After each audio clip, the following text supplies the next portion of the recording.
Actually, ako in-expect na demona. Hindi September 7, timawag ni mama kanya. Tapos, therapy na ligay. Tapos kuna na kanya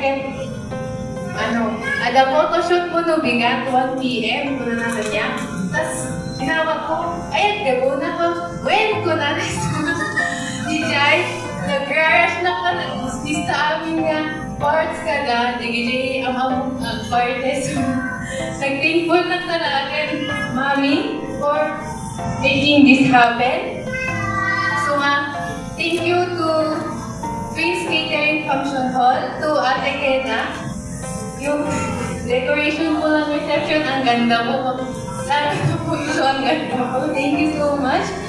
Kay Kuya Milo, thank you for my makeup sa photoshoot. Sa gap ko. Ang ganda. Kay Ate Kim at kay Ate Gwen, thank you so much. At sa technical po, thank you. Kay Sir Janjan for hosting today, thank you so much. Kay Sir Brian at Ma'am Alison, thank you so much. At sa mga videographers po, thank you. To my family, thank you so much. To my siblings, thank you. Unaitan anos siya kanya. Amo kaawan ni Mama Iso na nagrigat naag-prepare ka deti debut tata. Thank you so much ka na anos siya kanya.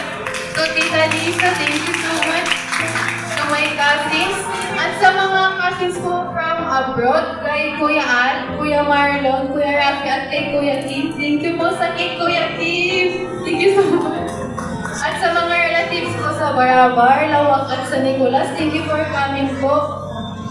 At sa mga teachers, SNES teachers, Katubing teachers, Teens teachers, Ingat teachers, sa mga student teachers ko po and Derek, thank you for coming po. At sa mga school principals, thank you. Thank you so much po. Sa mga ninong at ninang ko po, thank you so much for coming. At sa mga bisita ko po na hindi na-mention, thank you so much for coming to celebrate my birthday today. Thank you so much. And lastly, kay God po, for blessing me for another year. Thank you so much po. I love you all. Ingat po kayo sa pag-uwi, Mama. Ito eh!